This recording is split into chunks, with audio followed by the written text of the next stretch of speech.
Bab 2. Surat Bahira. Menjelang petang di kota Cahaya 632 Masehi. Jadi dia telah wafat. Belum lama. Aku bahkan rasanya masih tidak percaya. Berarti sia-sia apa yang kujalani selama bertahun-tahun ini. Aku tidak akan pernah menemuinya. Dua laki-laki menjadi siluet berlatar belakang langit sore yang orange. Lelaki pertama melipat kaki dengan tatapan memanjang bumi. Putus asa. Dia sedang tidak bahagia. Lelaki muda yang tengah tidak bahagia tersenyum dengan cara yang sungguh aneh. Senyum yang tidak gembira mungkin sekali seumur hidupnya. Sebab dia sungguh seorang pemuda yang senantiasa ceria. Menghabiskan dari setiap kalimat dari bibirnya selalu disuluti tawa. Orang lain merasa cukup dengan tersenyum, tetapi dia memilih tertawa. Kini wajahnya tampak pasrah ketika jubahnya menyapu tanah, menyamakan warna di antara keduanya. Ujung-ujung rambut sebahunya berkali-kali diayun angin gurun. Lelaki kedua berdiri dengan kepala mendongak. Pandangannya menuju langit, cukup lama sampai memejam kemudian. Ketika matanya terbuka, tampaklah tatapan yang memancar dengan keteguhan, ketabahan, dan kematangan. Seolah-olah pengalaman hidupnya menyiapkan dirinya untuk selalu siap menjawab setiap pertanyaan. Lelaki pertama menoleh, sedikit mendongak, mencari wajah kawannya. Beberapa tahun ini, apa saja yang sudah kulewatkan? Senyumnya menyambang. Sang kawan membalas tatapannya. Segala kisah yang melahirkan sebuah peradaban besar, sesuatu yang akan terus ditulis hingga ribuan tahun ke depan. Begitu rupanya. Engkau menghilang 8 tahun lebih, kawan. Banyak yang telah terjadi. Dua lelaki itu berbincang dalam kedukaan yang tengah menyuramkan wajah Madinah, sang kota cahaya. Wilayah oase yang dilimpahi kesegaran, sementara sebagian besar tanah Arab telah terpanggang matahari sepanjang tahun.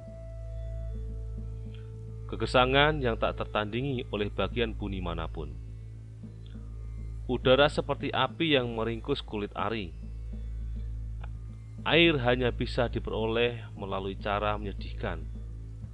Terbawa badai gurun, disertai hujan yang kemudian terkumpul di oase-oase sepanjang lautan pasir. Engkau berutang seluruh peristiwa itu kepadaku. Lirih lelaki pertama bersuara. Senyum itu masih ada. Dia lalu perlahan mengeluarkan segulung kertas dari saku jubahnya. Dibentangkan ke atas tanah. Kertas kasar yang tak bisa menghindar dari kerapuhan bertahun dikunyah waktu. Lelaki kedua serius memperhatikan apa yang dilakukan kawannya. Engkau masih menyimpan surat pendeta Bahira. Akan kujaga dengan nyawaku. Lelaki pertama memperlakukan gulungan kertas itu dengan hati-hati.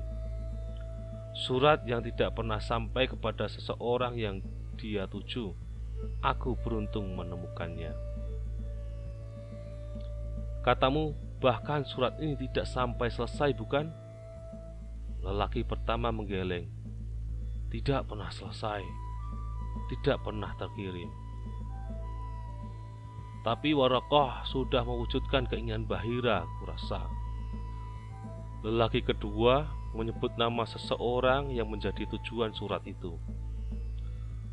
Aku pernah menceritakan kepadamu tentang Waraqah, bukan? Lelaki pertama mengangguk. Tapi utangmu masih sangat banyak. Apa hal terakhir yang kuceritakan kepadamu? Sedikit sekali. Engkau mengunjungiku sebelum perang Badar.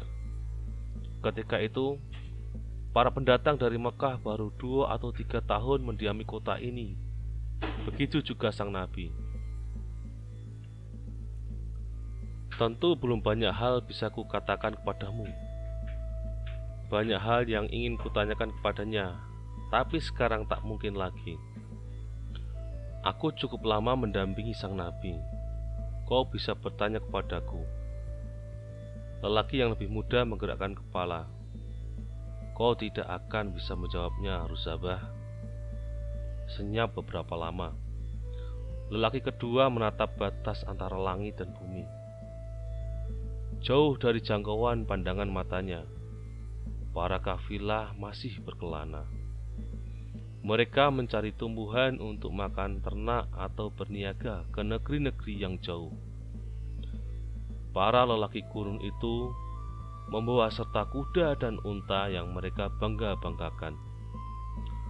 Orang padang pasir paling tahu bagaimana cara memanfaatkan unta-unta mereka, menjadikannya tunggangan terbaik, memerah susunya untuk diminum, menyembelih dan menyantap dagingnya yang keras, menyamak kulit dan bulunya sebagai bahan pakaian, memakai air kencingnya untuk mencuci, bahkan mengeringkan kotorannya sebagai bahan bakar masak.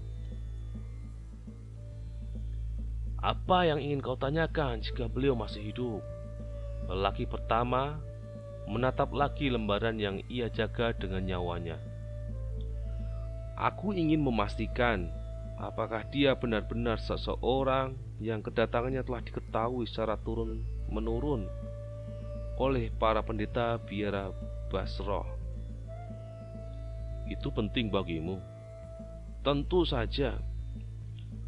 Lelaki kedua menatap kawannya dengan seksama, lebih teliti dibanding kapanpun. Sekian lama mengenalnya, barulah kali ini dia menemukan sesuatu yang demikian mencolok pada diri pemuda itu. Lelaki itu seperti mengenali pemuda itu dengan cara istimewa. Dia sepertinya menyaksikan dirinya pada wajah lelaki muda itu. Setidaknya dirinya ketika masih muda dulu, kecuali kenyataan bahwa dia mengenal pemuda itu sebagai pribadi yang banyak bicara, selalu ingin tahu.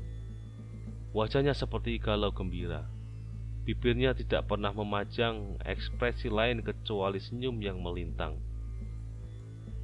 Sesuatu yang hari itu seolah tercabut darinya. Lelaki kedua menghela napas perlahan. Siapa dirimu sebenarnya, Ilyas?